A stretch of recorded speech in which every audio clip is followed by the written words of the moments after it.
Bonsoir à tous et bienvenue dans cette édition. Tout d'abord, la météo qui prévoit en cours de nuit des activités pluvio-orageuses sur les régions de Difa, Zender, Maradi et sur l'Ader. Présentation Kachalou Kapchalawan.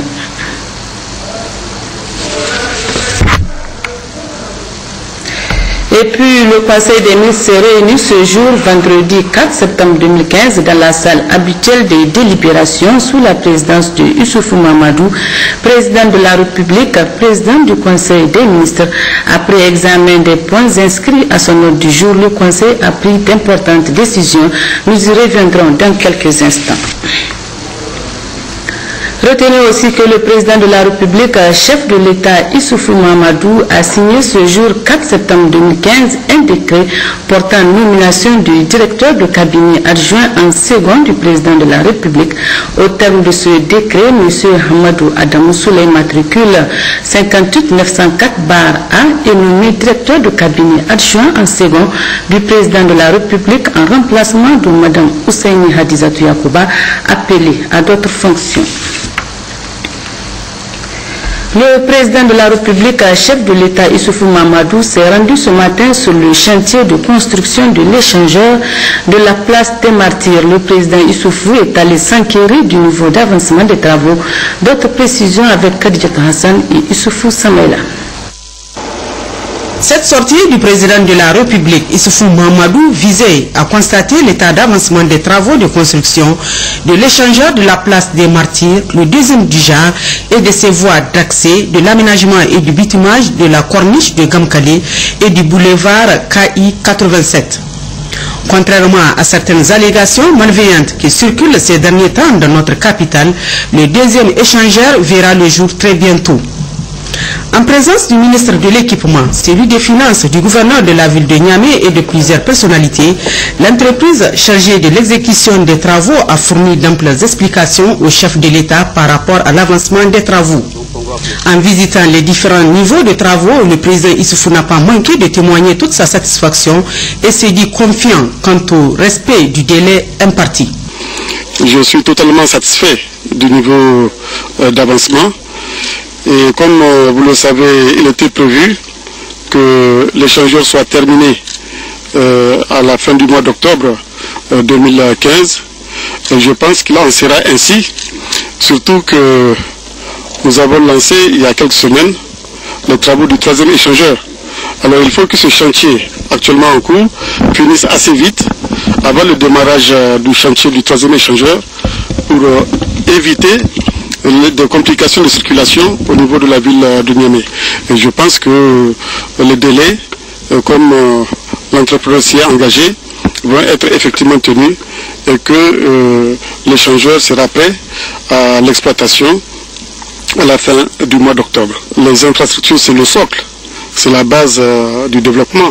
C'est pour cela que nous sommes engagés dans la réalisation d'infrastructures routières, d'infrastructures ferroviaires, d'infrastructures énergétiques et aussi d'infrastructures urbaines.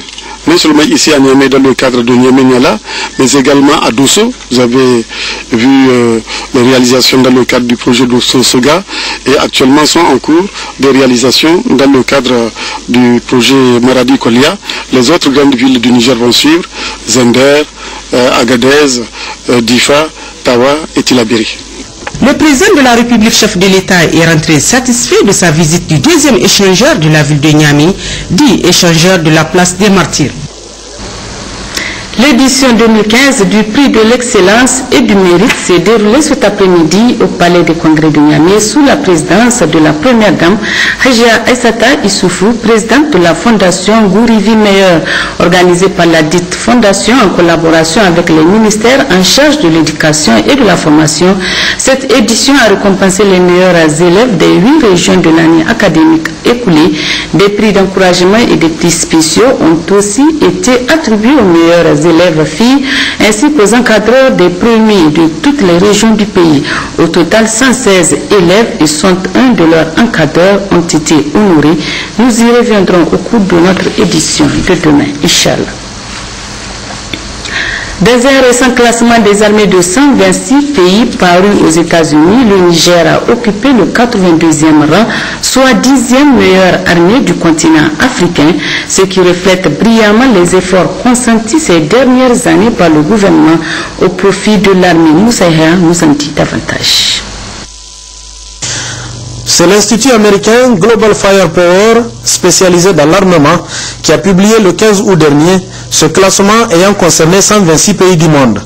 Il ressort de ce classement que globalement, la hiérarchie mondiale est respectée dans le classement des différentes armées nationales, mais dans certaines parties du monde, notamment en Afrique, les lignes ont commencé à bouger.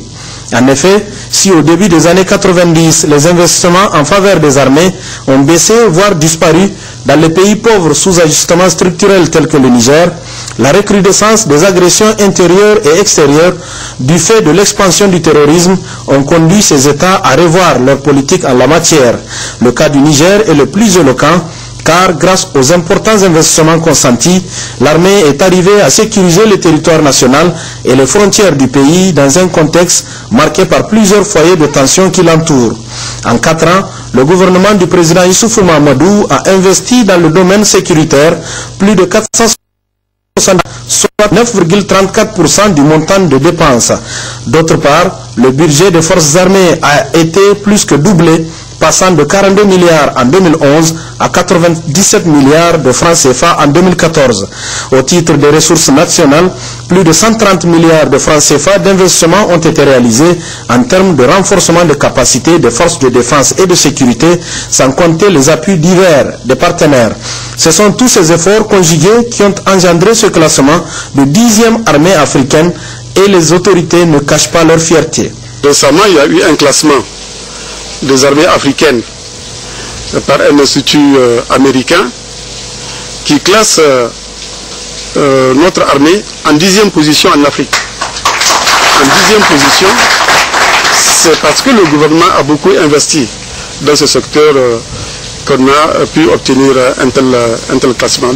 Les efforts consentis par les autorités de la 7e République en faveur de l'armée et les qualités des hommes qui constituent cette armée, tels que le professionnalisme, la bravoure et le sens de l'honneur, sont reconnus partout où le Niger a dépêché de troupes sur le théâtre des opérations. C'est cet apport du Niger que saluait récemment, lors d'un passage à Niamey, le commandant de la force mixte multinationale qui combat la secte Boko Haram.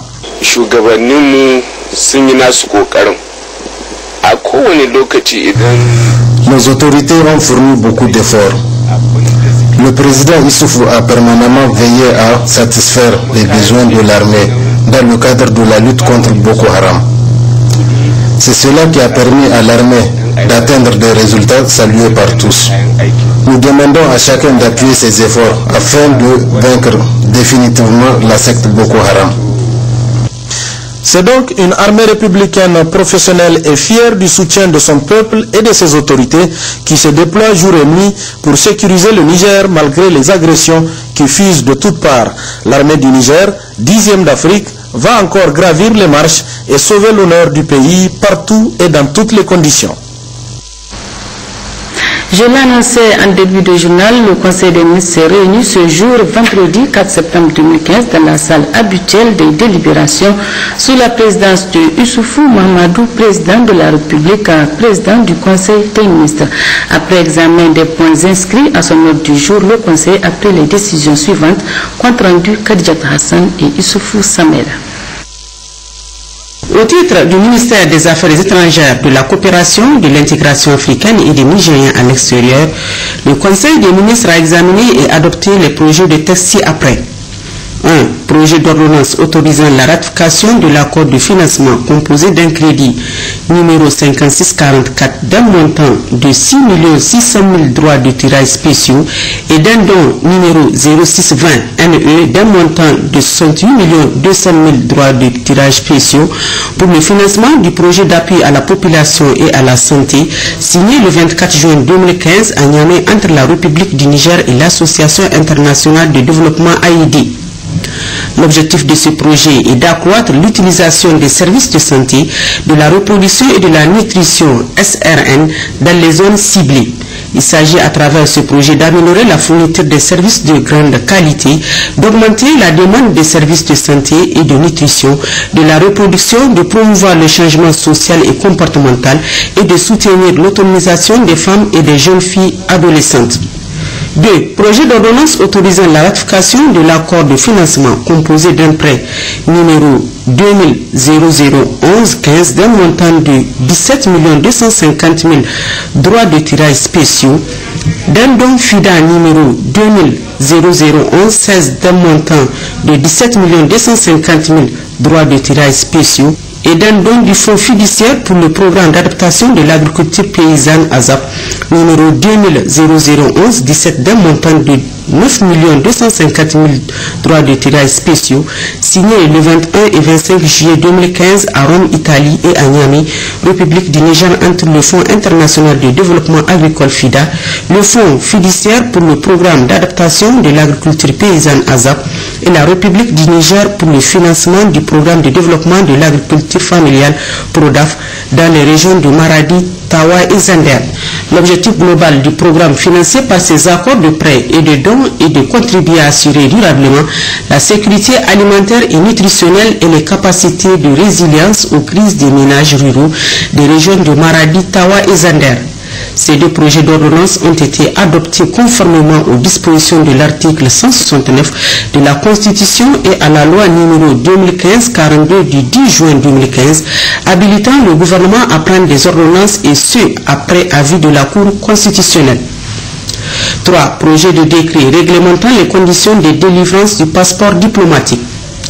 Le décret numéro 2012-006 PRN-MAE-IA-NE du 12 janvier 2012 réglementant les conditions de délivrance du passeport diplomatique au Niger a été pris dans l'optique d'une meilleure réglementation des conditions de délivrance du passeport. Il s'agit en particulier de contenir la masse de passeports à délivrer de manière à la maintenir dans des limites compatibles avec la crédibilité de ce passeport. Ainsi, 3 ans après la mise en œuvre de ce décret, des insuffisances sont apparues, notamment sur les conditions de renouvellement et de retrait du passeport diplomatique et les personnalités pouvant en bénéficier. C'est précisément pour pallier ces insuffisances que le présent projet de décret est pris.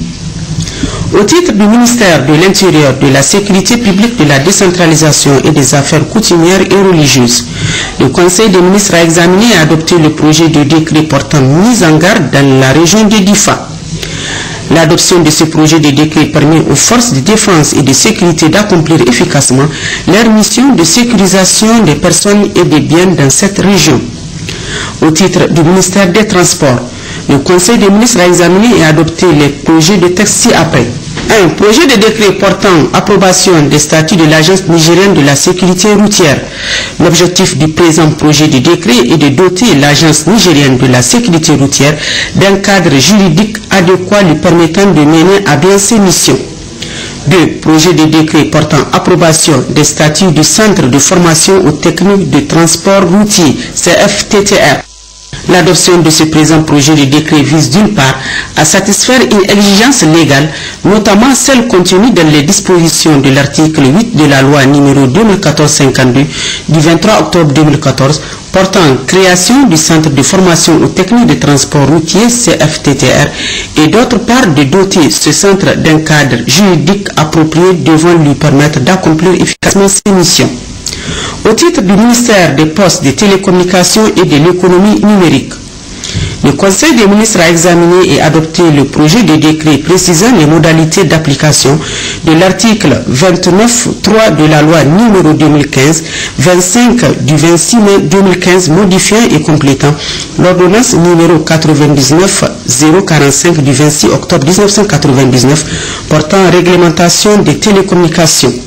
Le présent projet de décret a pour objet de préciser les modalités d'attribution d'une licence pour l'exercice d'une activité de télécommunication aux fins d'externalisation ainsi que celle d'une licence pour l'installation et l'exploitation d'infrastructures de télécommunications au Niger. Au titre du ministère de l'Emploi, du Travail et de la Sécurité sociale, Le Conseil des ministres a examiné et adopté les projets de texte ci-après. 1.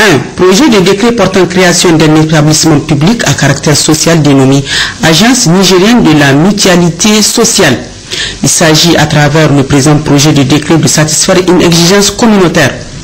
En effet, l'article 23 du règlement numéro 07-2009-CM-IOMOA du 26 juin 2009 portant réglementation de la mutualité sociale au sein de l'IOMOA fait obligation à chaque État membre de créer un organe administratif de la mutualité sociale ainsi qu'un registre national d'immatriculation des mutuelles. C'est dans cette optique que le gouvernement a décidé de la création d'une agence nigérienne de la mutualité sociale qui a pour mission le suivi et le contrôle des mutuelles sociales agréées. 2. Le Conseil des ministres a examiné et adopté le projet de décret portant approbation des statuts de l'agence nigérienne de la mutualité sociale. Le présent projet de décret a pour objet d'approuver les statuts de l'agence. L'adoption de ce présent projet de décret contribue ainsi à rendre opérationnelle l'agence nigérienne de la mutualité sociale. Mesures nominatives. Le Conseil des ministres a examiné et adopté les mesures individuelles suivantes. Au titre du ministère de l'Emploi, du Travail et de la Sécurité sociale, Madame Amadou Saïd Nefissa, matricule 112 981-C, est nommée directrice de l'évaluation et de la prospective au ministère du Travail, de l'Emploi et de la Sécurité sociale. Au titre du ministère des Mines et du Développement industriel, M. Moukela Modi, enseignant-chercheur à la faculté des sciences de l'Université Abdelmouni de Niamey, est nommé président du conseil d'administration PCA de l'Agence nationale de propriété industrielle et de la promotion de l'innovation. Au titre du ministère de l'enseignement primaire, de l'alphabétisation, de la promotion de langue nationale et de l'éducation civique, M. Dan Inna Yeya, professeur d'enseignement secondaire, matricule 57 258-B, est nommé directeur général de l'école normale des instituteurs de Dogondouchi. M. Ahmad Malam Maman, professeur de l'enseignement secondaire, matricule 59 063-G, est nommé directeur général de l'école normale des instituteurs Marseille Iné de Magaria. M. Bara Harouna, inspecteur de l'enseignement du premier degré, matricule 60 127-W, est nommé directeur général de l'école normale des instituteurs de Tessawa. Au titre du ministère de l'hydraulique et de l'assainissement, M. Kimba Guero, ingénieur principal des travaux publics, matricule 57 782-Y, est nommé directeur d'appui, conseil et d'intervention en matière de gestion délégué de l'hydraulique rurale au ministère de l'hydraulique et de l'assainissement.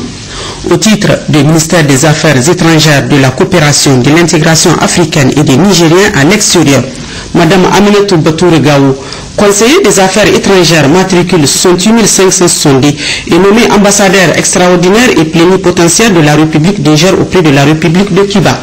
Au titre du ministère de l'équipement, M. Soli Ousseini, ingénieur en chef des travaux publics, matricule 71 247, est nommé directeur général des grands travaux au ministère de l'équipement en remplacement de M. Issouf Adamou, appelé à d'autres fonctions. Communication. Le Conseil des ministres a entendu plusieurs communications. 4 communications du ministre d'État, ministre de l'Agriculture. La première communication est relative à la passation des marchés pour la fourniture de 10 000 tonnes d'engrais en 3 lots au profit de la centrale d'approvisionnement en intrants et matériel agricole Caïman. La deuxième communication porte sur la passation des marchés relatifs aux travaux neufs de construction de 4 mini-barrages dans les régions de Maradi et de Tawa pour le compte du projet de mobilisation des eaux pour le renforcement de la sécurité alimentaire dans les régions de Maradi, de Tawa et de Zander, Pemersa MTZ. La troisième communication est relative à la passation des marchés relatifs aux travaux de construction et réhabilitation de 5 seuils d'épandage pour le compte du projet de mobilisation des eaux pour le renforcement de la sécurité alimentaire dans la région de Maradi, Pemersa M. La quatrième communication porte sur la passation des marchés relatifs à la réalisation des travaux d'aménagement des 3 périmètres hydro-agricoles à Hondei Balati, commune rurale de Namaru, Tegelegal, commune rurale d'Ibohaman et Guidam Magaji, commune rurale de Dogurawa, dans la zone d'intervention du projet d'intensification des productions agricoles pour la sécurité alimentaire Pipa Bar SA. 5 communications du ministre de l'Équipement. La première communication est relative à l'attribution d'un contrat de partenariat public-privé relatif aux travaux de réhabilitation et d'élargissement de la route Agadez-Arlit 236 km.